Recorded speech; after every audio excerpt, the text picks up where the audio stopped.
Dis-moi encore amen. Il y a quelqu'un, soit calme. Et enfin, je voudrais finir mes annonces en encourageant vivement les jeunes. Si tu as compris ce que c'est que les jeunes, je crois qu'on n'a pas besoin de t'exhorter pour être à la conférence des jeunes. Tu crois que les jeunes, c'est les moins de 30 ans, donc ça veut dire que tu n'as pas compris encore c'est quoi la jeunesse. Va poser la question à Caleb. Quand il a dit, je suis encore plein de vigueur. Exactement comme au temps de ma jeunesse. La jeunesse, ce n'est pas l'âge, c'est un état d'esprit. De fraîcheur. De fraîcheur d'abord de l'esprit. Et cette conférence, à mon avis, elle concerne tout le monde. Mais bon, on parle d'abord aux jeunes, mais si vous voyez des vrais jeunes comme nous, ne soyez pas surpris.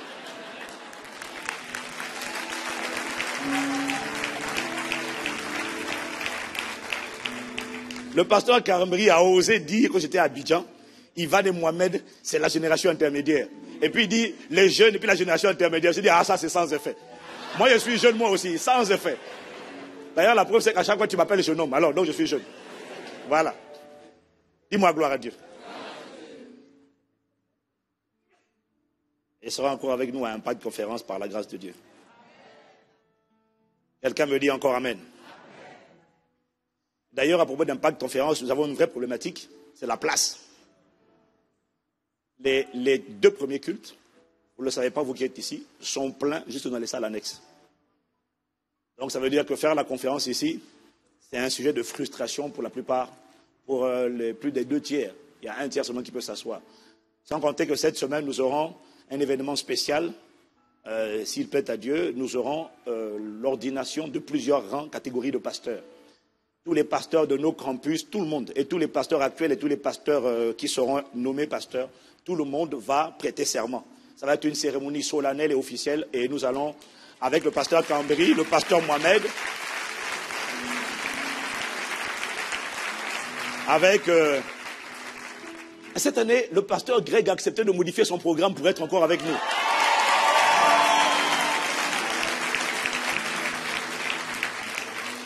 Et donc, cette année, vraiment, je crois qu'on aura une bonne conférence, par la grâce de Dieu. Et donc, on aura cette cérémonie spéciale dont je parlerai plus tard, mais à laquelle nous allons demander aussi aux autres campus de venir avec des délégations, parce que leurs pasteurs vont prêter serment. Pour l'instant, il y en a qu'on a recommandé rapidement à la grâce de Dieu, mais ils vont prêter serment, comme moi aussi j'ai prêté serment. Ils vont prêter serment. On va faire une cérémonie magnifique, ça sera le samedi. Et voilà pourquoi il nous faudra certainement louer une salle beaucoup plus grande. Sauf que le défi que nous avons, c'est que nous sommes en train d'économiser pour l'achat de notre bâtiment et nous ne voulons pas. Il faut savoir que c'est à peu près 150 à 200 000 euros rien que pour les 5 jours. Si on fait ça. Donc on a le choix, soit on reste ici et puis on est frustré, soit on va et puis on investit 150 000 à 200 000 euros pour les 5 jours. Quelqu'un pourrait dire que c'est du gâchis, mais la question c'est comment fait-on? Alors moi j'ai envie de lancer un défi à chacun d'entre nous. Si je peux avoir juste 1500 personnes qui donnent 100 euros, tu peux donner pour 10 personnes, c'est bon, tu peux donner 1000. Chacun en fonction de ses capacités. Mais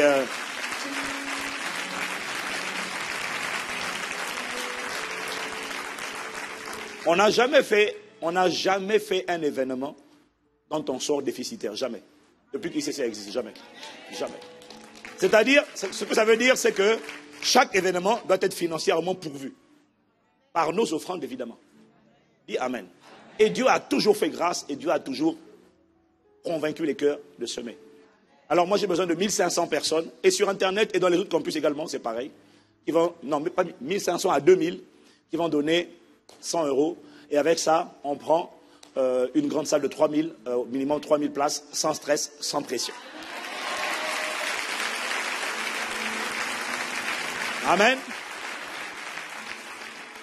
Et les jeunes dont on parle, même ceux qui ont 16 ans, vont donner 100 euros. Si tu dois aller travailler une journée chez McDo ou une semaine, va travailler chez McDo, chez Quick ou chez KFC ou chez Pizza Hut ou dans une pizzeria. Ramène 100 euros au nom de Jésus, ramène-les. Qu'un jeune me dise Amen. Amen.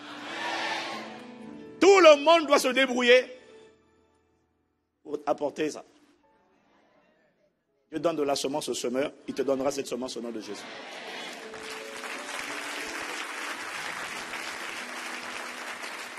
Qui lève la main déjà? ton voisin n'a pas levé la main, dis-lui, toi tu n'es pas trop vieux, pas trop jeune. Quoi? Là-haut, vous me levez la main? Hey. Non, non, non, ça ne me va pas. Je vais voir tout le monde lever la main sur la mezzanine. L'ange de l'Éternel a tapé ta main. Si tu ne donnes pas, ça veut dire que tu n'as pas honoré un vœu. Amen. Acclamons le Seigneur.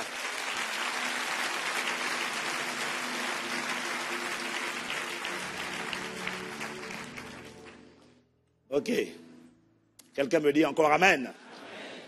C'est simple, non, comme ça? C'est simple? C'est compliqué? Voilà, c'est simple. On ne va pas faire, monsieur, s'il vous plaît, monsieur le responsable du palais des congrès, aidez-nous vraiment. Non, non, non, non, non, jamais. Non, non, non. Nous, notre gouvernement pourvoit. Et le gouvernement pourvoit à travers ses citoyens. Nous sommes riches au nom de Jésus. Alors aujourd'hui, nous voulons ouvrir un nouveau volet. Je vous ai dit que la semaine dernière, nous fermions la parenthèse sur la maturité spirituelle. Et en réalité, ça fait 2 ans maintenant que nous sommes en train d'emmener le peuple de Dieu, l'Église, à comprendre que la volonté agréable de Dieu pour celui qui est né de nouveau, ça fait 2 ans que nous sommes en train d'expliquer que la volonté de Dieu pour celui qui est né de nouveau, c'est la manifestation d'un standard de vie, d'une dimension de vie. Quand on est né de nouveau, on est appelé à manifester un style de vie qu'on appelle le règne de Dieu. Le règne de Dieu, c'est une vie qui est gouvernée par l'Esprit. C'est ce qu'on appelle la vie abondante ou encore la vie de l'héritage. Dis-moi Amen. Et on a dit que Dieu bâtit nos vies. Dieu fait cette œuvre en nous pour établir à travers nous un témoignage. On a vu que l'héritage, c'est pour servir de témoignage. Dieu fait cette œuvre en nous pour établir à travers nous un témoignage, un modèle d'exposition, une vitrine de sa gloire, une manière de démontrer aux incroyants, à ceux qui ne lui ont pas remis leur vie et remis le contrôle de leur vie, une manière de leur démontrer ce qu'il est capable de faire lorsqu'une personne lui donne les pleins pouvoirs. Pas seulement né de nouveau, mais collabore, donne le pouvoir au Saint-Esprit. On a dit que l'héritage est une démonstration de la volonté de Dieu pour chaque personne qui est née de nouveau. On a dit que vivre l'héritage nous rend crédibles aux yeux du monde. Parce que quand il n'y a pas d'héritage, il n'y a pas de témoignage, donc il n'y a pas de crédibilité. Vivre l'héritage fait de nous des panneaux de signalisation, des signes, des merveilles, des témoins, des producteurs de preuves qui attestent et qui démontrent que Jésus est véritablement venu donner une vie nouvelle aux hommes. Amen. En voulant nous faire vivre cette dimension appelée le règne de Dieu, en fait, Dieu vise un but. Le but, c'est d'influencer un maximum de personnes à travers ta vie sur la terre. Le but, on l'a déjà dit, je fais une révision, c'est que nous soyons transformés pour transformer. Le but de Dieu, c'est l'expansion. C'est l'extension de son influence, de son règne, de sa gloire sur toute la terre. C'est important qu'on parle de la vie abondante, mais c'est important de ne jamais oublier pourquoi Dieu veut que nous manifestions cette vie. Parce qu'à travers ça, Dieu est en train de préparer un but. Le but véritable, c'est l'influence de son règne, de sa gloire sur toute la terre, à travers ta vie et ma vie. Le mandat initial que Dieu a confié à Adam et Ève n'a jamais changé. Ce mandat dans Genèse 1, verset 28, c'était « Soyez féconds », ça veut dire « portez du fruit ». Que le fruit de l'esprit soit visible. On peut l'étendre dans la sphère naturelle, c'est vrai. Ça veut dire faites des enfants. Mais avant de faire des enfants, ça voulait dire soyez fertiles. Ça veut dire laissez sortir le fruit. Dis-moi Amen. Soyez féconds, multipliez. Donc la volonté de Dieu, c'était que la terre, c'était soyez féconds, ça veut dire qu'il y ait des fils. Multipliez, que ces fils se multiplient sur la surface de la terre. Remplissez, investissez toutes les sphères. toutes les sphères de la société, les colonnes de la société. Investissez-les, remplissez. Soyez présents partout.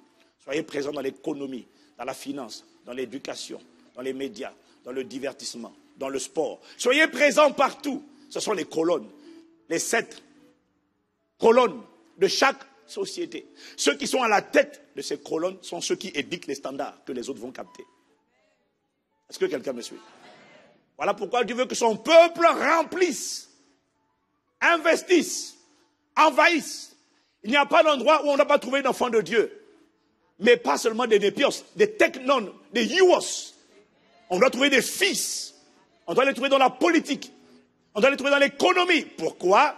Parce que ceux qui opèrent dans ces sphères-là, ceux qui influencent ces sphères-là, influencent les mentalités des populations.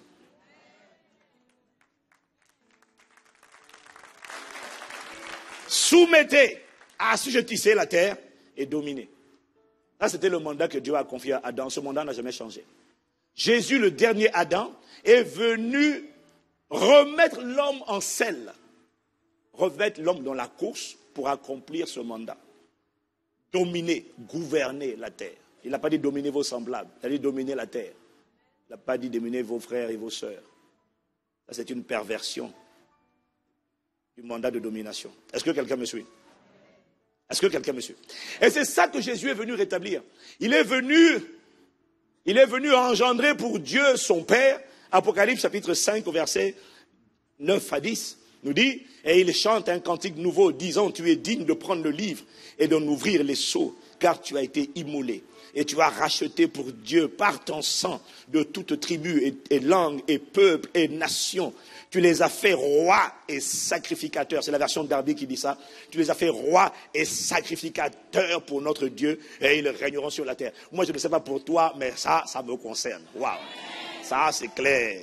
Et ils régneront sur la terre au siècle des siècles. Waouh! Dis-moi amen. Dis avec moi, je suis une royauté. Ah, quelqu'un va dire, Castanou, vraiment, ne dis pas ça. Non, mon ami, je dois dire ce que dit la parole. Quelqu'un me dit encore amen. Dieu veut fonder une famille et Dieu veut, avec sa famille royale, gouverner la terre. C'est aussi simple que ça. Et ça s'accomplira. Et ceux qui n'accepteront pas de faire partie de cette famille royale n'auront pas d'autre choix que d'aller en enfer. L'enfer n'est pas la volonté de Dieu pour les hommes, mais beaucoup d'hommes y vont. Ça ne t'arrivera pas, ça ne m'arrivera pas au nom de Jésus. Le but ultime, donc, de Dieu pour la terre, c'est de faire en sorte que la terre devienne le reflet parfait de la mère patrie, à savoir les cieux, selon qu'il est écrit que ton règne vienne, que ta volonté soit faite sur la terre comme au ciel. Ça veut dire que le but de Dieu, c'est que la terre, je dirais sa terre, parce que la terre lui appartient, dit Amen. Le but de Dieu, c'est que sa terre et tout ce qui s'y trouve reflète ses valeurs, son empreinte, sa nature, sa culture, son reflet, sa splendeur, sa gloire. N'importe quel créateur veut toujours que sa création porte son empreinte, sa signature. La terre portera le reflet, l'empreinte, la signature de Dieu. Ne te fie pas à ce que tu vois aujourd'hui. Je t'ai déjà dit, le film est en différé. La fin a déjà été écrite d'avance. Dis-moi amen. Dis à quelqu'un, ce jour arrivera.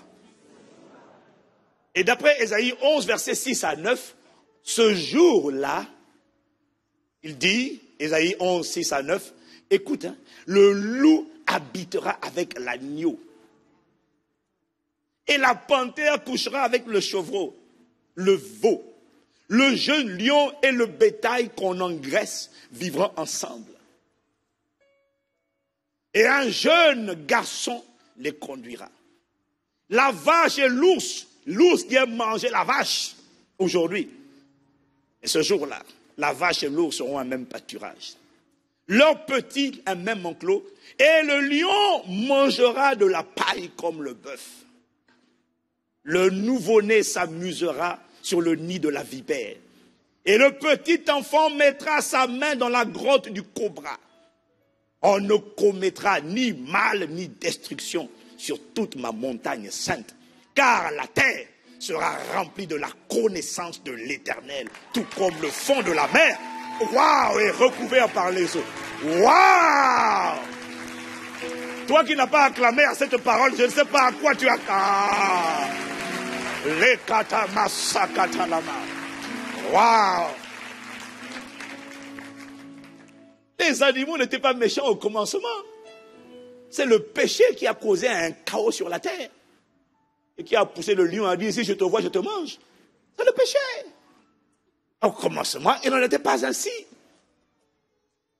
Quand je lis ça, je ne sais pas pour toi, moi ça m'excite. Je dis, waouh, Seigneur, c'est trop beau. Dis avec moi, ça s'accomplira. Apocalypse 21, versets 1 à 6. Puis, je vis un nouveau ciel et une nouvelle terre. Car le premier ciel et la première terre que tu vois actuellement avaient disparu.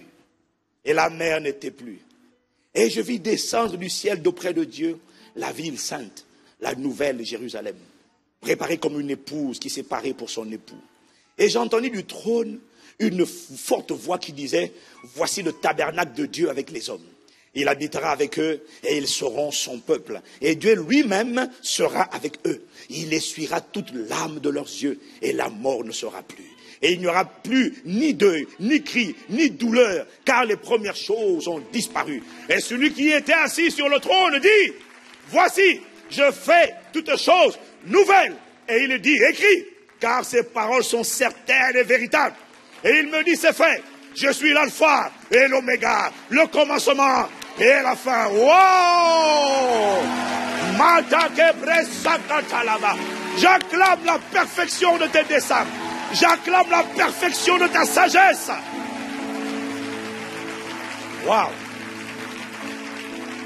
Quand je lis ça, je dis waouh! Ce jour viendra.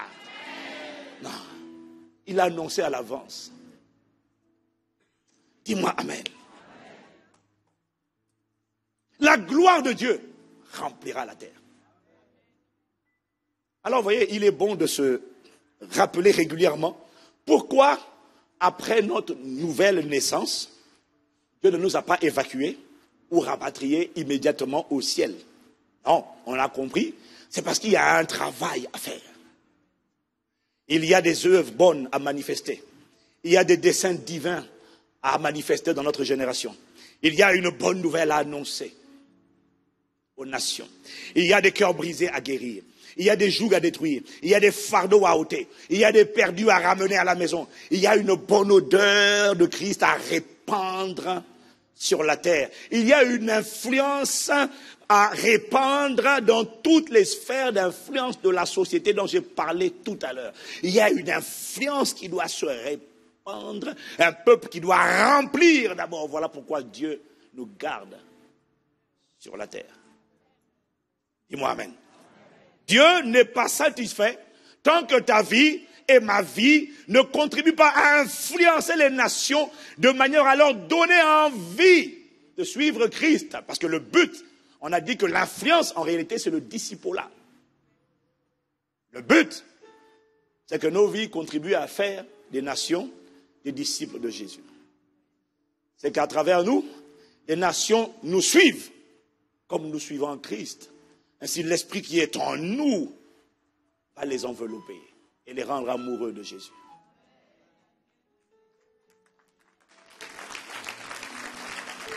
Dis-moi amen.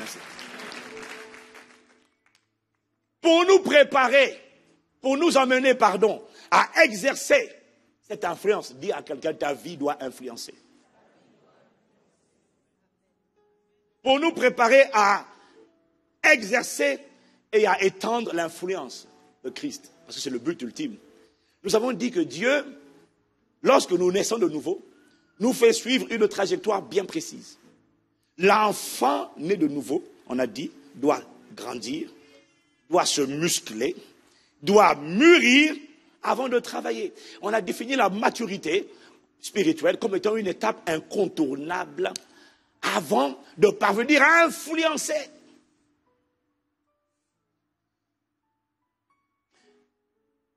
Toutefois, il existe une autre étape, m'a dit le Saint-Esprit, indispensable pour pouvoir conquérir, pour pouvoir faire le travail de Dieu, pour pouvoir impacter la terre, il existe une autre étape après la maturité.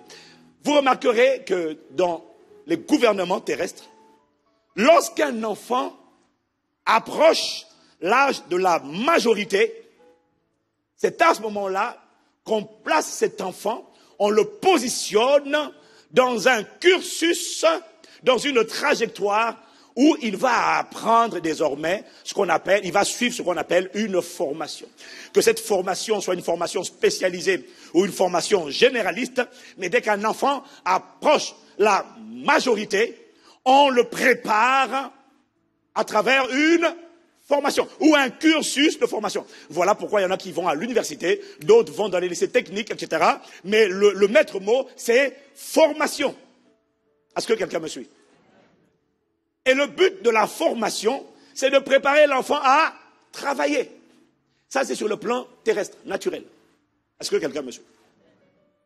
En réalité, la formation est une manière d'équiper, d'emmener cet enfant à découvrir, à acquérir ou à renforcer des capacités afin de devenir performant et efficace dans son travail de demain. Si cet enfant n'acquiert pas la formation qui a pour but de développer des capacités, soit on découvre, soit on acquiert, soit on renforce, s'il n'y a pas l'acquisition, la découverte ou le renforcement des capacités, l'enfant, le jour où il faut rentrer dans le monde du travail, ne sera ni efficace, ni performant.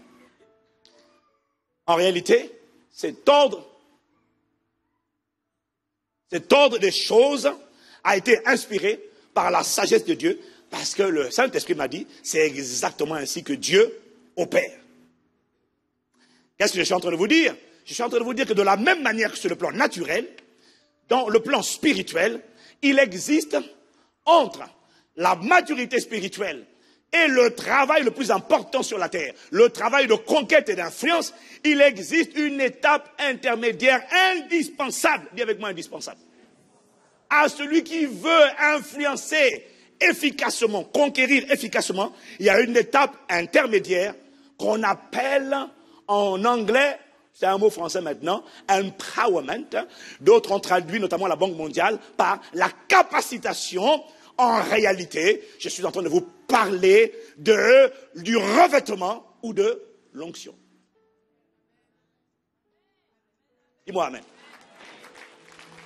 Quand on parle de capacitation, d'empowerment, de revêtement, sur le plan spirituel, on est en train simplement de parler de l'onction. Dis-moi amen, dis-moi amen. Personne ne peut faire ce que Dieu l'appelait à faire s'il n'a pas été oint par Dieu pour le faire. Et donc, là, on ouvre le chapitre pendant plusieurs semaines sur l'onction.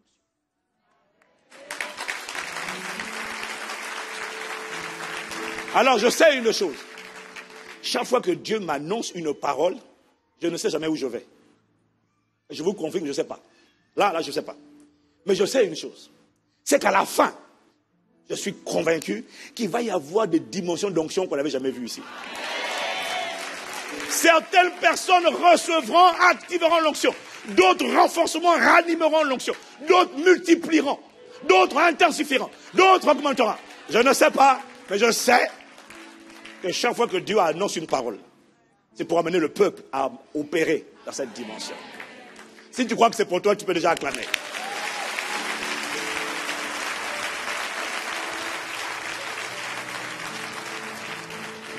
Mais la question est, qu'est-ce que c'est l'onction? Ça, c'est le titre de mon message d'aujourd'hui. Qu'est-ce que c'est? Qu'est-ce que l'onction? Dis avec moi l'onction.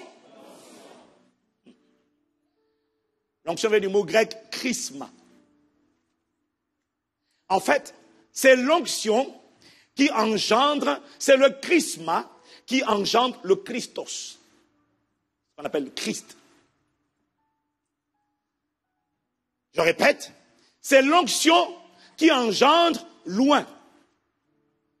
Jésus dit dans Luc 4, au verset 18, il dit, « L'Esprit du Seigneur est sur moi, car il m'a oint. » Autrement dit, Jésus est en train de dire, on m'appelle loin parce que l'Esprit du Seigneur est venu sur moi.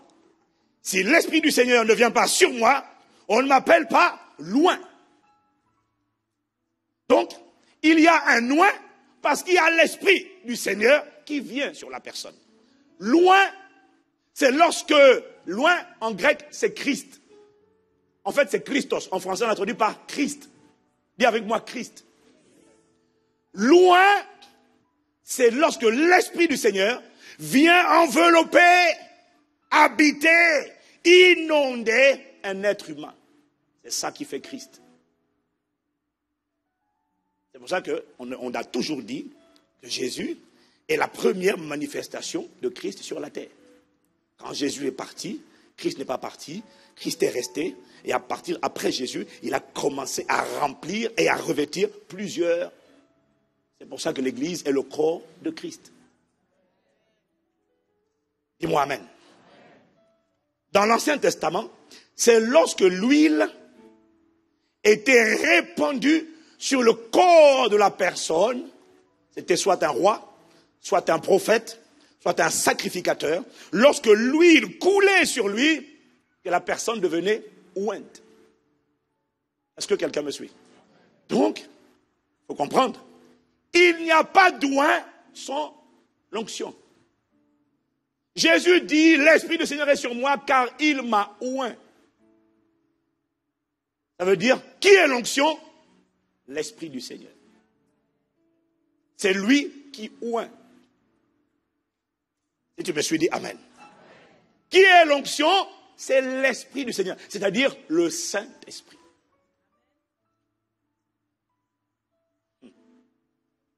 S'il n'y a pas le Saint-Esprit qui descend, remplir et revêtir, il n'y a pas d'oint, pardon. Dans 1 Jean 2, verset 20, la version Louis II dit ceci, pour vous, vous avez reçu l'onction de la part de celui qui est saint. Et vous avez tous de la connaissance. Pour vous, vous avez reçu l'onction de la part de celui qui est saint. Alors, la version du Semeur dit ceci, vous au contraire, la version du Semeur dit, vous au contraire, vous avez reçu le Saint-Esprit. Dans celui qui est saint vous a oint. En fait, plusieurs passages confirment que l'onction, c'est le Saint-Esprit. C'est le Saint-Esprit qui vient sur toi. Est-ce que quelqu'un me suit? Dis avec moi l'onction. L'onction, c'est comme une huile qui est répandue et qui déborde sur tout l'homme intérieur. L'onction, c'est comme un revêtement. Le mot revêtement signifie mettre par-dessus un habit d'apparat ou une tenue spéciale. L'onction, c'est comme une huile qui est répandue sur l'homme intérieur. Elle peut être répandue sur le corps, mais si elle n'est pas répandue sur l'homme intérieur, ce n'est pas l'onction.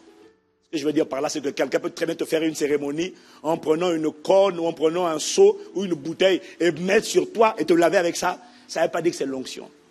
L'onction, c'est quand c'est le Saint-Esprit. C'est comme une huile dans le monde invisible qui est répandue sur tout ton être. Suis-moi, je t'emmène quelque part. Aujourd'hui, on définit juste l'onction. Il y a tellement à dire.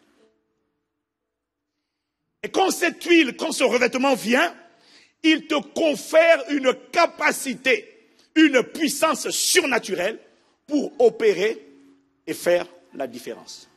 L'onction est comme un vêtement dont Dieu te revêt comme Iron Man ou Superman et qui te rend capable d'opérer à une dimension surnaturelle qui ne doit absolument rien à tes capacités naturelles.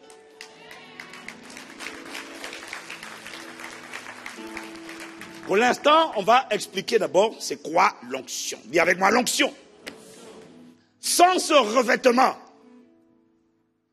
sans ce revêtement. Tony Stark,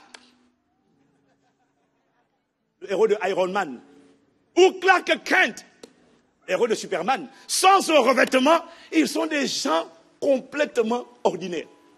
Ce qui leur fait faire la différence, c'est le revêtement. Dès qu'ils mettent l'habit là, ils sont complètement, ils sont changés en d'autres personnes. Ça, c'est de la fiction. Mais la réalité pour nous, la véritable réalité, c'est l'onction. Dis-moi amen. L'onction fait de toi une personne qui opère au-dessus de la mêlée. L'onction fait de toi un sujet d'étonnement et d'émerveillement.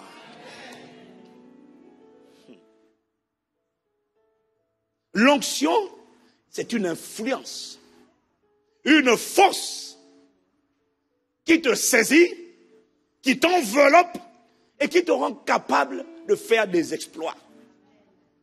Et de ces exploits, tu ne peux pas les faire naturellement par toi-même. C'est impossible. L'onction, Dieu doit te oindre pour te rendre capable de faire ce qu'il te demande de faire. Tu ne peux pas faire quelque chose avec Dieu sans avoir été oint par Dieu. Ce n'est pas parce qu'on a fait une école biblique ou une école de théologie qu'on devient pasteur. C'est ça la tragédie de nos églises. Il faut d'abord avoir été oint parce que l'onction te donne une capacité qui n'a rien à voir avec tout ce que tu as appris à l'école.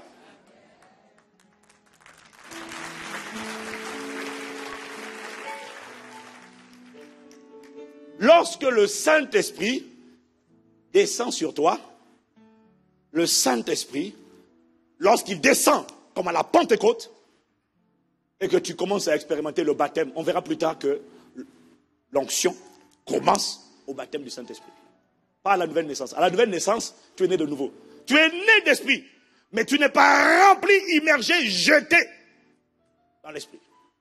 Tu n'es pas noyé, tu nages pas encore. Est-ce que quelqu'un me suit? Écoute-moi mon frère, ma soeur.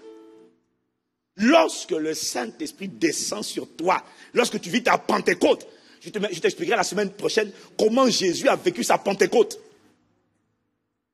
Comment il a attendu 30 ans.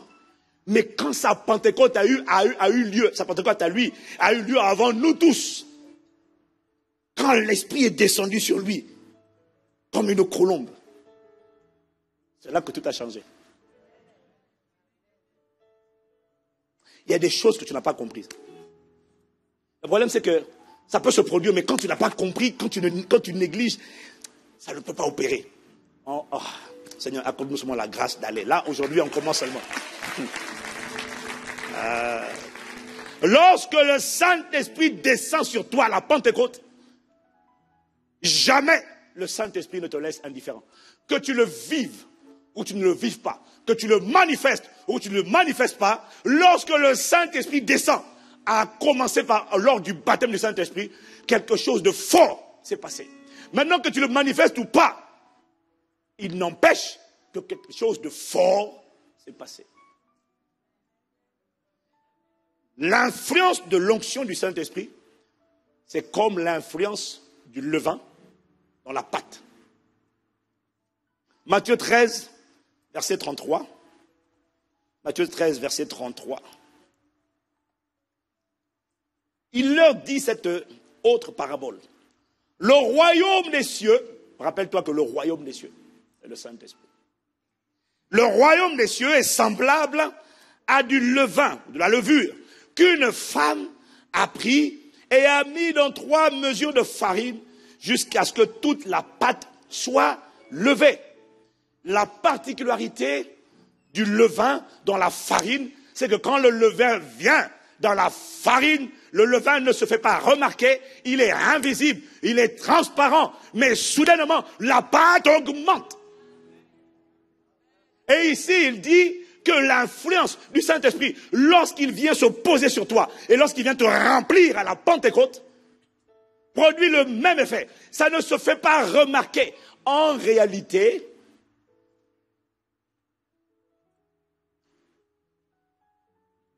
c'est-à-dire que quand le Saint-Esprit vient, pour certaines personnes, c'est vrai, c'est vrai. Pour certaines personnes, c'est spectaculaire, c'est vrai. Mais pour beaucoup d'autres, quand tu reçois l'onction, ce n'est pas spectaculaire. Moi, je ne suis jamais tombé de toute ma vie. Je suis admiratif pour les gens qui tombent. Je ne suis jamais tombé. Des fois même, dès qu'on me pousse, j'ai envie de tomber juste pour faire, à l'époque, j'ai envie de tomber juste pour faire plaisir aux prédicateurs, aux pasteurs qui me poussent. Mais j'y arrive pas. Je ne suis jamais tombé. Enfin, non. Mais moi, quand je tombe, c'est dans l'adoration. Parce qu'il y a un feu qui vient sur moi. Et là, c'est différent. Mais sinon, par l'imposition de main, je ne suis jamais tombé. J'ai découvert qu'on n'est pas obligé de tomber. Mais si on tombe, il n'y a pas de problème. Dis amen. Hein? On n'est pas en train de dire faux pas ou faux non. Et moi, je ne suis jamais tombé. Mais je sais que j'ai reçu l'onction. Donc, si tu fais partie comme moi des gens qui ne sont jamais tombés, reste calme. L'onction se reçoit par la foi.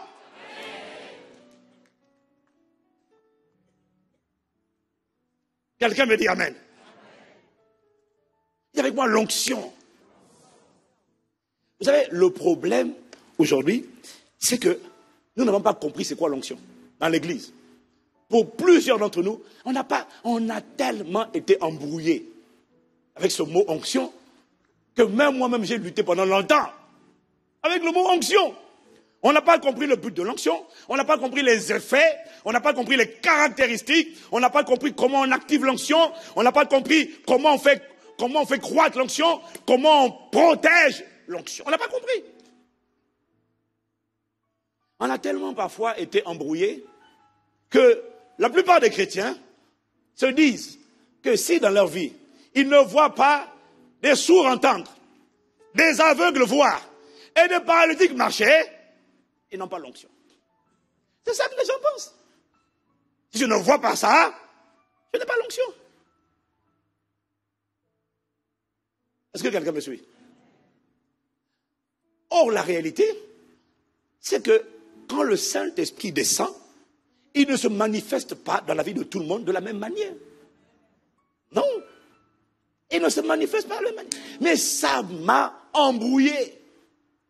Et je dois l'avouer, à l'époque, complexé. Parce que j'ai pas encore vu, ça va venir. J'ai pas encore vu. Mais tout le monde ne verra pas un paralytique marcher. Tout le monde ne verra pas un sourd entendre. Parce que tout dépend de la fonction, de l'appel et de la mission de chacun.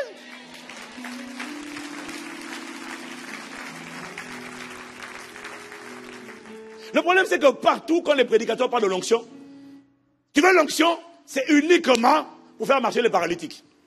Mais non! Il y a un dénominateur commun à tous ceux qui ont cru. Dis-moi amen. Ce dénominateur commun se trouve dans Marc 16, versets 17 à 18. Ça, c'est le dénominateur commun de tous ceux qui ont cru. Voici les miracles qui accompagneront tous ceux qui ont cru. Je vais expliquer les semaines prochaines. Mais je l'introduis là. Il dit, en mon nom, ils chasseront les démons. Ça veut dire qu'à un moment donné ou à un autre de ta vie chrétienne, tu dois être capable de chasser les démons. Ça, c'est le dénominateur commun de tous ceux qui ont cru. En mon nom, ils chasseront les démons. Et ils parleront de nouvelles langues. Si tu as cru, à un moment donné ou à un autre, tu dois expérimenter le baptême du Saint-Esprit avec le signe évident du parler en langue. Dis-moi amen. Ils saisiront des serpents. Si tu veux, vas-y, essaye. Moi, je préfère les serpents spirituels. Les esprits de sorcellerie. Je les égorge comme ça, là. Ça, oui. Serpent physique, à qui l'honneur? Je vous en prie, messieurs, dames. S'ils boivent quelques breuvages mortels, ils n'en feront aucun mal. Ça, tout le monde va être capable d'expérimenter ça. Ceux qui ont cru. Ils imposeront les mains aux malades, les malades seront guéris.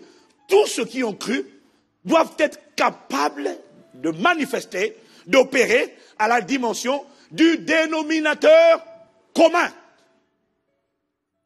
Ça veut dire quoi? Un jour ou l'autre, tu imposeras les mains aux malades Et il le recevra. S'il a la foi pour recevoir, il le recevra à cause de sa foi. Et parce que toi aussi tu as cru. Dis Amen. Ça c'est le dénominateur commun. Mais là, Jésus a dit, voici les miracles qui accompagneront tous ceux qui ont cru. Et il n'a pas dit, tous ceux qui auront cru feront marcher des paralytiques. Non, c'est pas là. Parce que tu vas comprendre plus tard que tout dépend de la vocation. C'est-à-dire de l'appel, de la fonction et de la mission. Tu vas comprendre plus tard que Dieu donne l'onction en fonction de l'appel. Que quelqu'un qui est appelé à être un chef d'État n'a pas besoin d'apprendre à faire marcher les paralytiques. Il a besoin d'une sagesse surnaturelle pour prendre les bonnes décisions. Il a besoin que l'onction lui donne de la connaissance anticipée sur ce qui viendra demain.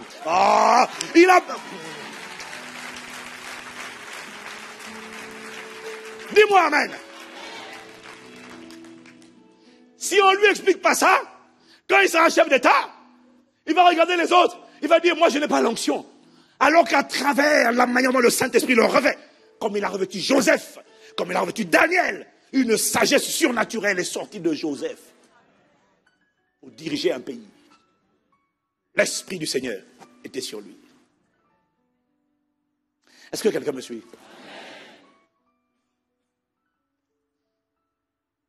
Donc, dans le dénominateur commun, il n'a pas dit, les aveugles vont voir à travers eux. Tu verras que c'est une onction qui accompagne ceux qui ont le ministère d'évangéliste. C'est un appel. Mais tout le monde n'a pas cet appel-là.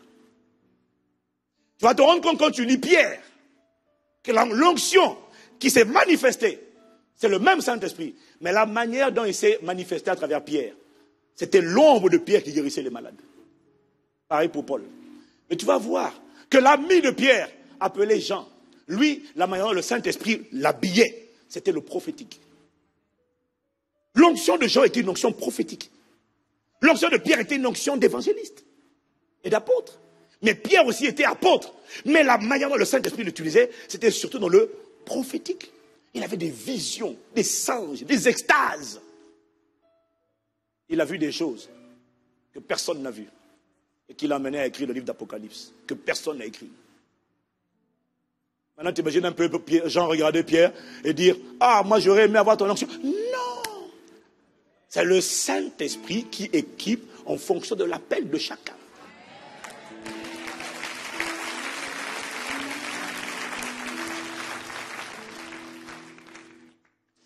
Mes conversations, mes échanges, ça c'est l'expérience qui te parle, avec les personnes qui ont le manteau évangéliste, mes conversations m'ont montré que ceux qui font marcher les paralytiques sont très souvent, je dirais quasiment tout le temps, très peu performants dans le domaine de la délivrance pour chasser les démons.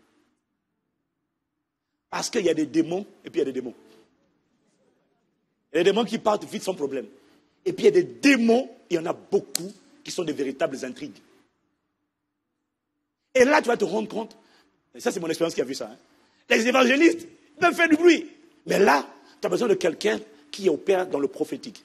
Parce que celui qui a une onction prophétique, il va avoir un don comme le discernement des esprits. C'est tellement plus rapide quand tu as affaire à une personne qui a le discernement des esprits, parce que il fait gagner du temps à tout le monde. Nous, on est là. Sors dans le nom de Jésus. Sors. Sors. La personne bouge pendant 2 heures. Elle est secouée, et l'esprit ne sort pas. Qui es-tu? Il ne parle pas. Il Seigneur. Vous savez, savoir apprécier, reconnaître que Dieu oint chacun en fonction de son appel. Et savoir respecter ça vous fait gagner du temps et ça vous rend humble.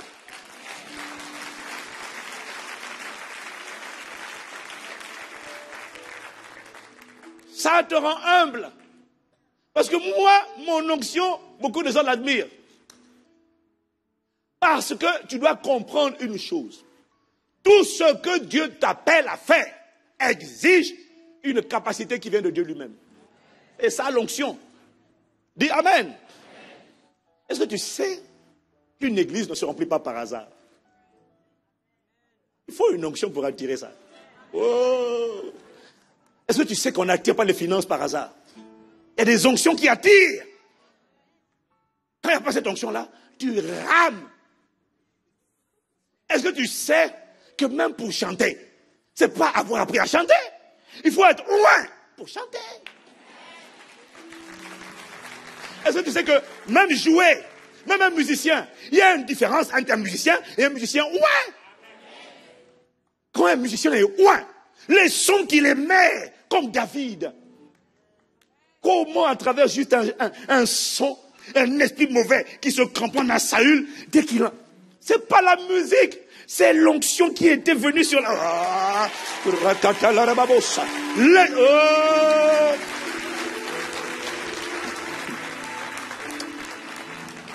Dis-moi amen. Waouh. Je n'oublierai pas ce jour en Martinique où je suis allé à un camp de jeunes il y a plusieurs années. On m'a dit, il y en a parmi vous là qui étaient là-bas. On m'a dit, ici, on ne chasse pas les démons. On n'est pas charismatique. Mais comme je suis allé à un camp de jeunes, tu vois un camp de jeunes, les jeunes, tu vas pas trouver de démons. Il y en a moins que tu vas trouver, esprit d'impudicité. Mais on me dit, on ne le chasse pas. Il dit, mais comment voulez-vous que je vienne sans chasser? C'est impossible que je ne chasse pas. Alors, quand on m'a dit ne pas chasser, je ne peux pas chasser. Donc, qu'est-ce que j'ai fait? Donnez-moi un piano, je vais jouer au piano. Il est vraiment, non, d'une émotion ordinaire, non, non, je ne suis pas satisfait. Seigneur, non, Seigneur, non, Seigneur, tu es en retard. Je ne suis pas satisfait, Seigneur. Il dit, ok, on ne peut pas chasser les démons, alors on va jouer au piano.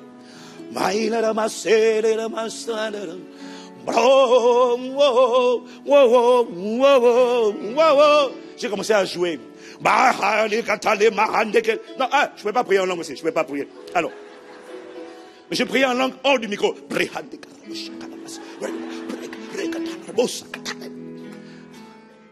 Au nom de Jésus-Christ, libère l'Esprit du Seigneur, guérit les cœurs, libère les affligés. Et tous les jeunes étaient là.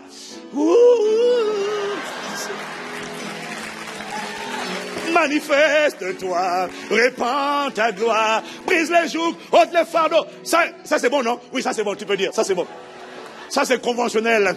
Manifeste ton règne, ta puissance et ta gloire. Va franchir. Les gens étaient là. Et puis après, à un moment donné, il dit, ah, je suis innocent. Regardez, je n'ai pas dit au nom de Jésus. Non. Je n'ai pas chassé un seul démon. Vous étiez d'accord avec les paroles de tout à l'heure? Mais, pasteur, vous avez vu, non? Il dit, oui, mais c'est bizarre. Que s'est-il passé? L'onction à travers le son, la musique.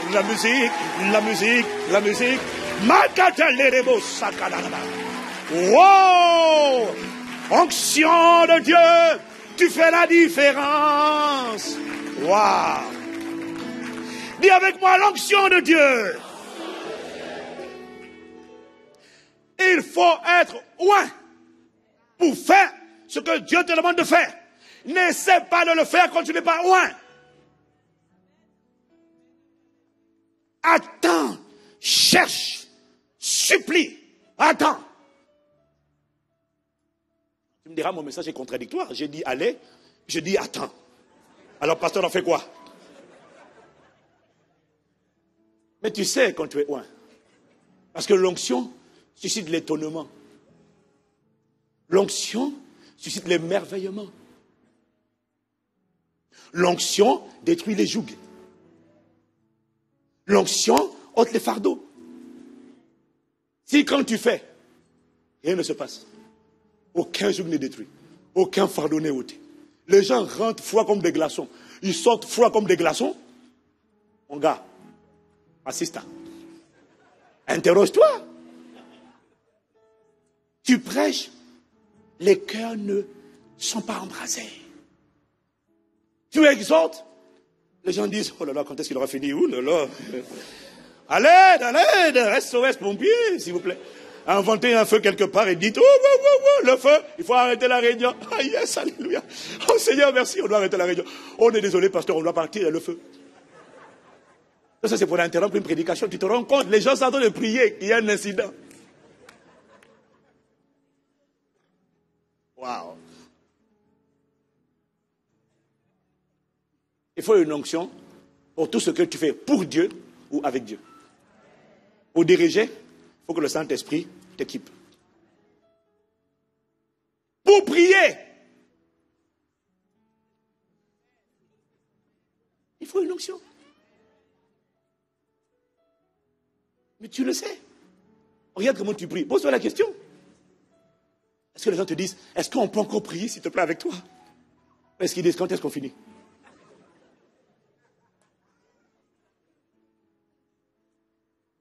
Après la maturité, désire l'onction. Mais tu remarqueras, m'a dit le Saint-Esprit, il y a un ordre. On commence à envoyer un enfant se former lorsqu'il est majeur, ou lorsqu'il est autour de la majorité. On ne fait pas ça lorsqu'il est encore complètement adolescent à 12 ans. C'est lorsqu'il approche les 18 ans, 16, 17, 18. Lorsque la majorité, ça c'est sur le plan naturel, lorsqu'il approche la majorité, on dit il faut l'équiper parce que bientôt il va rentrer dans la vie active. Le Saint-Esprit m'a dit, l'ordre de Dieu, je te le montrerai avec Jésus, c'est d'abord rempli du Saint-Esprit, après conduit, après revêtu. Il m'a expliqué que l'ordre n'était pas anodin. Tu peux être investi, équipé, revêtu avant la maturité. Et ça te détruira. Tu sais, Iron Man, Superman, tu les aimes bien. Pas parce qu'ils ont des super pouvoirs seulement, mais parce qu'ils défendent toujours des causes justes. Ils ont un bon caractère. Vrai ou faux? C'est parce qu'ils ont assis en eux des valeurs morales. Et dans les mêmes films de Superman, de Iron Man, tu vas remarquer qu'il y a toujours un monsieur qui est le méchant. Lui aussi, il a des super pouvoirs, mais il a un sale caractère. Et ça en fait un monstre. L'onction, sans le caractère, demain, fera de toi un monstre. C'est ce qu'on appelle une occasion de scandale. C'est le caractère, quand il est assis, qui te prépare pour recevoir le revêtement. Parce que lorsqu'il y a le revêtement et qu'il n'y a pas le caractère, sache que le revêtement provoque la tentation. Quand Satan sait que tu es oint, l'arme la plus subtile du diable, c'est l'orgueil. Parce que le revêtement te donne l'impression d'être meilleur que Iron Man, Superman ou Batman. Parce que rien ne peut t'arrêter. Le revêtement fait de toi un être extraordinaire. Mais quand tu es un être extraordinaire et que l'humilité n'a pas été assise en toi, tu es en danger. Parce que le même qui t'a revêtu va finir par te vomir. Pourquoi? Parce que tu t'es pris pour lui. Plus tard, peut-être, on verra que le premier à avoir été revêtu, oint, ce n'était même pas les hommes, c'était Lucifer. Il a reçu l'onction. On ne va pas parler de ça aujourd'hui. Si tu me suis dit seulement Amen. Dis à ton voisin, il faut que tu sois oint.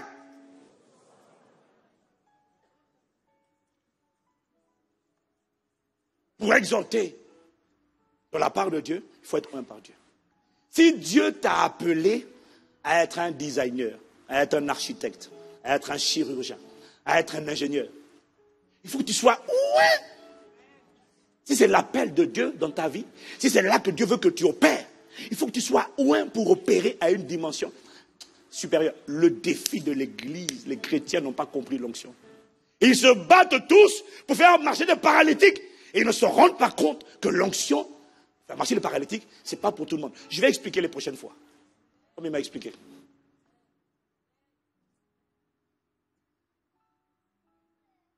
Est-ce que quelqu'un me suit? Chacun a son onction. Chacun a son onction. Mon onction, c'est marrant parce que mon onction, beaucoup de gens aimeraient l'onction de la prédication, l'onction de la prière, l'onction de l'adoration.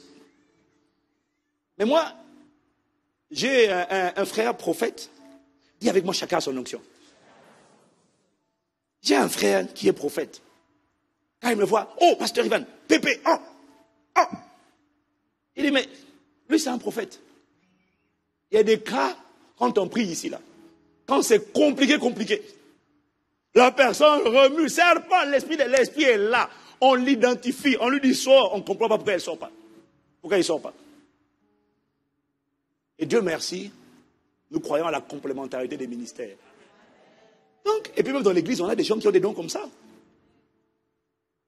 Il faut reconnaître que Dieu n'a pas tout donné à toi. Celui qui a manifesté toutes les onctions complètes, c'est Jésus. Mais c'est parce qu'il fallait qu'il démontre à quoi ressemblent les différentes onctions quand elles sont en manifestation. Sinon, les hommes, ce que tu vois à la télé qui font marcher les paralytiques, ils n'ont pas les autres onctions. On peut avoir plusieurs onctions, mais on n'a pas toutes. Tout dépend de l'appel. Tout dépend de l'appel, tout dépend de la fonction, tout dépend de la mission. Est-ce que quelqu'un me suit? Il y a quelqu'un qui soit décomplexé. Recherche ton onction. Mon frère, ma soeur, l'onction fait la différence. Tu dois en avoir assez de faire les choses et puis il n'y a pas d'impact. Parce que l'onction crée un impact. L'onction déménage. L'onction crée l'étonnement. L'onction crée l'émerveillement. L'onction fait la différence. Tu dois haïr une vie chrétienne maussade, fade, sans saveur. Non! Il y a une dimension avant le travail. Avant d'aller affronter les démons, il faut l'onction. Dis-moi encore amen. Et il y a des cas comme lui, le gars là qu'on connaît. C'est un prophète, il est simple. Il est admiratif de mon onction. Et moi, j'ai béni Dieu pour la sienne. Parce que quand on lui emmène un cas, il dit, ah, ils sont 4. Il y a 4 esprits. Il dit, frère, tu as vu ça où? Tu les as vus où? Nous, on parle par la foi. Sortez tous au nom de Jésus. Il dit, pasteur, ils sont 4. Et dans son enfance, son grand-père a fait telle chose sur toute la famille. Telle personne a dit telle parole. Ça a bloqué toute la famille. C'est la raison pour laquelle elle est comme ça, comme ça, comme ça, comme ça. Il dit alléluia, gloire à Jésus. Hein? Ça te rend humble. Il dit, ah. Il dit, pasteur, est-ce que je peux avoir tes messages? Je voudrais avoir adoration prophétique. Je dis, frère, prends. Bon. Et moi, je peux avoir quoi de toi, là? Tu sais ce que je fais quand c'est comme ça? Je sais comment augmenter les onctions. Je sème dans sa vie. Voilà. Et moi aussi, un jour, tu vas m'entendre maintenant dire, ils sont 5. Dis-moi maintenant.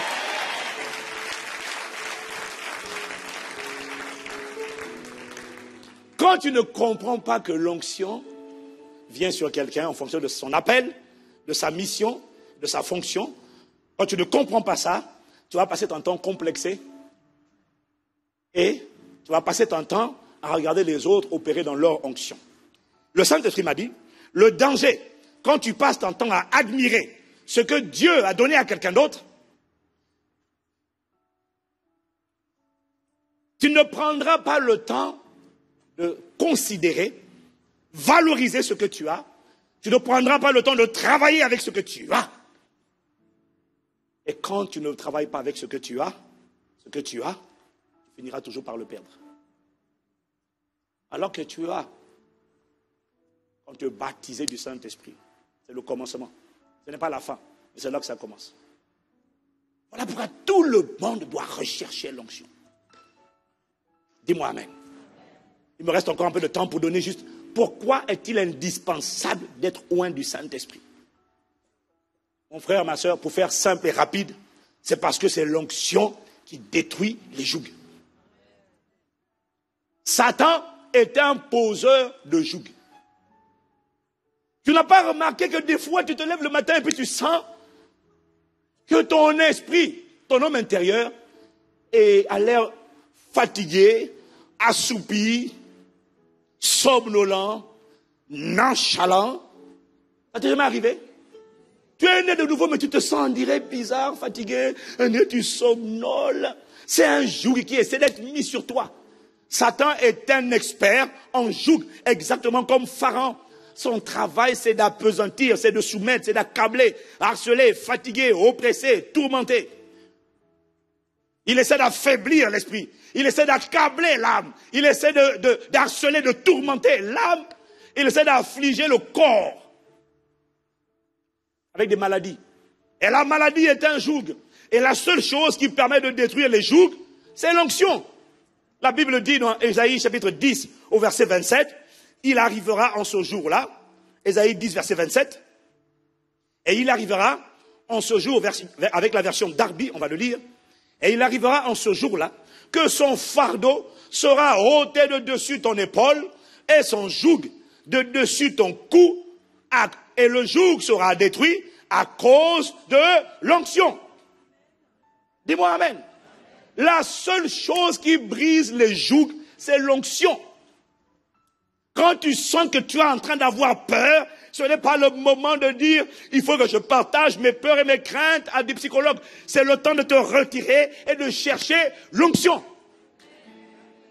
C'est l'onction qui brise les jougs. Amen. Mon frère, ma soeur, après la maturité, désire l'onction. Ne t'amuse pas à vouloir opérer sans onction. Cherche et attends. Jésus a attendu 30 ans jusqu'à ce que le Saint-Esprit descende. Les disciples ont dû attendre. Nous, on veut annoncer l'évangile. C'est bon. Alléluia. Tu peux témoigner à tes parents, ça, il n'y a pas de problème. Mais quand tu vas témoigner sans onction, ton témoignage n'aura aucun effet. En fait, je veux juste nous emmener à comprendre que l'onction, c'est pour tous les jours et tout le temps. Dis-moi amen. Si tu veux opérer sans onction, les cœurs brisés ne sont pas restaurés. Les jougs ne seront pas détruits. Il te faut l'onction. Je vais finir avec l'histoire, l'exemple de Moïse. Il y en a plusieurs dans la parole, mais l'exemple de Moïse. Moïse se savait appelé de Dieu. Chacun d'entre nous ici sait qu'il est appelé. Tout le monde est appelé. Si c'est ton cas, dis Amen. Dès que tu es né de nouveau, même la nouvelle naissance est un appel. Être né de nouveau, nous sommes nés de nouveau pour gouverner de nouveau. C'est un appel. Dis-moi Amen. Moïse se savait appelé pour libérer le peuple d'Israël. Mais Moïse a voulu aller libérer le peuple sans être équipé par Dieu. Il a cru qu'il lui suffisait de sortir du palais de Pharaon, descendre directement sur le territoire de Goshen, sans avoir rencontré Dieu auparavant, pour manifester l'appel, le libérateur. Moïse avait l'appel, mais il n'avait pas l'onction. Il a reçu l'onction 40 ans plus tard. Il a rencontré Dieu derrière le buisson ardent. Le résultat d'une personne qui veut faire l'œuvre sans onction, c'est que tu finiras comme Moïse, frustré, découragé, manquant de confiance en toi-même et résigné. Au point que quand Dieu te dit maintenant, 40 ans plus tard, va. Maintenant Moïse dit, ah non, tu sais, j'ai essayé la première fois, ça n'a pas marché. Mais c'est parce que tu as essayé avec ta force. Tu as essayé avec tes diplômes. Tu as cru que quand tu sortais du palais de Pharaon, comme tu étais éloquent en parole, il a cru que libérer un peuple, c'était l'art de la négociation pour entamer des négociations de paix. Pour dire non, je vais plaider pour vous auprès de Pharaon. Ne suis-je pas quelqu'un qui est éloquent? J'ai été établi comme ça, tu sais, j'étais éloquent et Moïse parlait bien. Quelle qualité! On te met négociateur. Va dire à Pharaon, c'est-à-dire va dire à Satan, il voulait le dire à Satan, laisse partir le peuple sans l'onction, juste avec le talent naturel de négociateur. Et quand il a vu que ça n'a pas marché, il était découragé. Je t'en supplie, mon frère, ma soeur, désire l'onction. Si tu as compris que l'onction, c'est le Saint-Esprit, désire que le Saint-Esprit t'investisse. Une fois que tu te rapproches de la maturité, aspire avant d'opérer à être vêtu. C'est pour ça qu'il faut savoir attendre. Chercher, désirer et attendre. Désirer et attendre. Quand l'onction vient sur toi, tu le sais.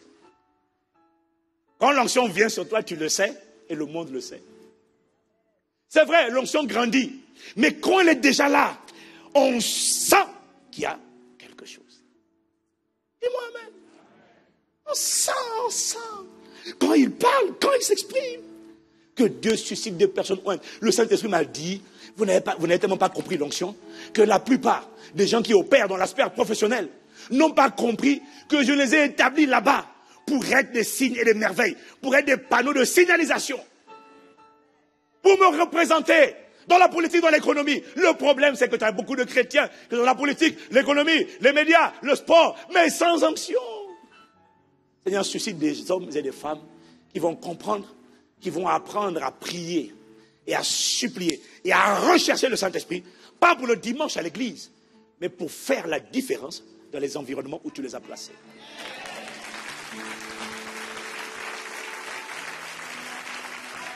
Wow. S'il y avait des chrétiens ouins dans la science, dans le domaine de la recherche, ça fait longtemps qu'ils auraient inventé le virus du sida. On a laissé des païens, ou alors on a laissé des croyants qui opèrent sans onction. Je t'expliquerai plus tard que même quand tu as l'onction, même quand tu l'as reçue, l'onction augmente. L'onction doit être intensifiée. Il y a des manières de l'activer, de l'intensifier. Mais il y a une dimension avec le Saint-Esprit quand tu la découvres.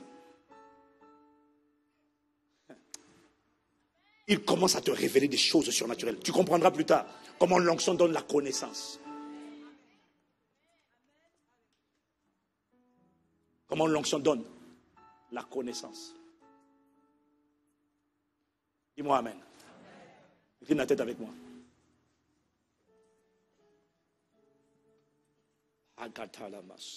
Ce n'est que l'introduction. Le Saint-Esprit nous emmènera étape en étape. Il nous emmènera progressivement. Mais à la fin de cet enseignement, à la fin de cette série, je vois des personnes investies. Je vois d'abord des consciences réveillées. Je vois des personnes désormais conscientes de ce que Dieu a déposé en elles. Je vois des personnes qui vont valoriser le dépôt et qui vont ranimer le dépôt. Seigneur, merci. Accorde-nous la grâce de réaliser déjà c'est quoi l'onction. L'onction, c'est le Saint-Esprit survenant sur vous pour être capable de témoigner et de faire une différence. Je ne suis pas satisfait. Non, non, non, non. Non, non, non, non. Non, non, non, non. Non, non, non, non. Non, non, non, non. Les personnes sur qui Dieu déverse l'onction sont des personnes qui ont ce genre d'attitude. Non, non, non, non. Je t'attends, je t'attends, je t'attends, je t'attends. Jésus a attendu. La clé, c'est l'attente. L'attente, ce n'est pas dire croiser les bras. L'attente, ça veut dire chercher. Ça veut dire soupirer. Ça veut dire gémir. Ça veut dire implorer. Ça veut dire invoquer. Ça veut dire réclamer. Onction, onction, onction, fais la différence. Enveloppe-moi, saisis, inonde, attrape, dépose, capture, emprisonne-moi. Je t'en prie. Onction, fais la différence. Je ne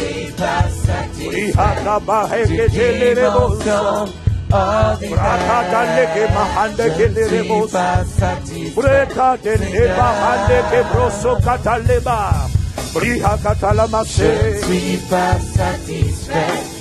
d'une dimension ordinaire. Je ne suis pas satisfait, Seigneur. Accorde-nous la grâce rien que dès maintenant. Déjà de commencer à attendre. Même si nous avons reçu, il faut qu'elle augmente, qu'elle augmente, qu'elle augmente. Ceux qui reçoivent le dépôt, ceux qui reçoivent l'onction, sont ceux qui savent attendre. Ils savent supplier. Ils savent soupirer. Ils savent implorer. Ils ont soif. Jésus a dit à celui qui a soif, vienne et qu'il boive des fleuves d'eau vive couleront de son sang. Je ne suis pas satisfait. À l'issue de cette série, avant la fin de cette série, tu vas augmenter, Saint-Esprit, le dépôt dans l'église. Tu vas confirmer la parole en répandant sur ton peuple une onction sans précédent. Tu vas équiper ton peuple parce qu'il est prêt à partir, parce qu'il a assimilé la maturité spirituelle.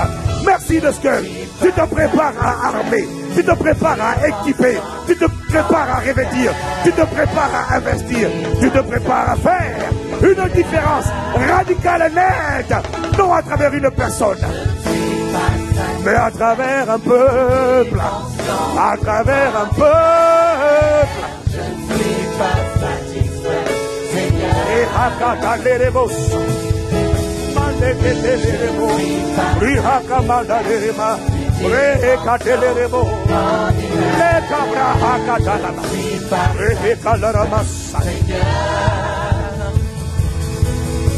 Non, non, non, tu es. Non, non, non. Non, non, non. Non, non, non. L'onction fait de moi une... L'onction me fait opérer à une dimension extraordinaire, surnaturelle, divine. Lève les mains là où tu es, lève les mains. Lève les mains. C'est une manière d'exprimer une soif. Dire, Seigneur, vois. Avant la fin de cette série, avant la fin de cette série de messages, déverse déjà. J'ai déjà soif. Je suis déjà disposé à t'attendre. Oh non, je refuse l'ordinaire. Je ne peux pas parler aux gens et ils ne sont pas embrasés. Je ne peux pas être ingénieur et aucune différence ne se fait. Je ne peux pas être médecin et il n'y a pas une sagesse surnaturelle, une connaissance surnaturelle qui m'habite et qui m'accompagne. Non, ça c'est l'ordinaire. Je ne peux pas opérer comme les hommes de ce monde. C'est la preuve qu'il n'y a pas d'onction. L'onction crée l'étonnement. L'onction crée l'émerveillement. L'onction crée la distinction. L'onction crée une démarcation. L'onction fait la différence. Nous t'implorons, nous te supplions. Nous sommes des candidats pour l'onction. Nous sommes des candidats. Nous avons assimilé la maturité. Nous avons décidé de crucifier la chair, de restaurer l'âme. Nous avons décidé de donner le pouvoir au Saint-Esprit. Maintenant, nous sommes prêts. Impact Centre Chrétien est prêt pour le revêtement. Oh, le Saint-Esprit revêtira l'Église. Il va habiller Impact Centre Chrétien comme jamais auparavant. Prépare-toi, Église. Prépare ta foi. Prépare ton cœur. Cultive la soif. Prépare, waouh. Je dis, Esprit de Jésus. Il y en a qui étaient tellement prêts, tellement assoiffés, tellement embrasés, que dès le commencement de ce message, recevront déjà une décharge d'onction. Il n'a pas besoin de tomber. Celui qui tombe, tombe. Celui qui reste debout, reste debout. Mais il mange juste, recevra et vivra par la foi. Ta soif, ta soif, ta soif fera la différence. Au cours de cette série, chaque dimanche, un dépôt nouveau sera ajouté. Un dépôt nouveau sera ajouté. Un dépôt nouveau sera ajouté. Un dépôt nouveau sera ajouté. Je vois une église mature. Je vois une église armée. Je vois une église équipée. Je vois une église d'autorité. Je vois une église de conquérants. Je vois une église puissante. Je vois une église qui imposera le respect. Et l'onction suscite le respect. L'onction crée le respect. Que l'onction, dès maintenant, que nous avons commencé, commence à se déverser sur l'église. À celui qui a soif, à celui qui sait attendre, à celui qui soupire. Au nom de Jésus, les personnes qui n'étaient pas baptisés du Saint-Esprit seront baptisés du Saint-Esprit au long, pendant cette série. Personne ne sera épargné parce que le Saint-Esprit a décidé de armer non une personne mais une église, un peuple. Merci de ce que tu veilles sur ta parole pour l'exécuter au nom de Jésus. Nous sommes reconnaissants. Nous nous attendons à toi. Nous avons soif. Nous sommes dans l'expectative. Dans le nom de Jésus. L'extraordinaire divin. Sois le partage de ton peuple. Amen, amen.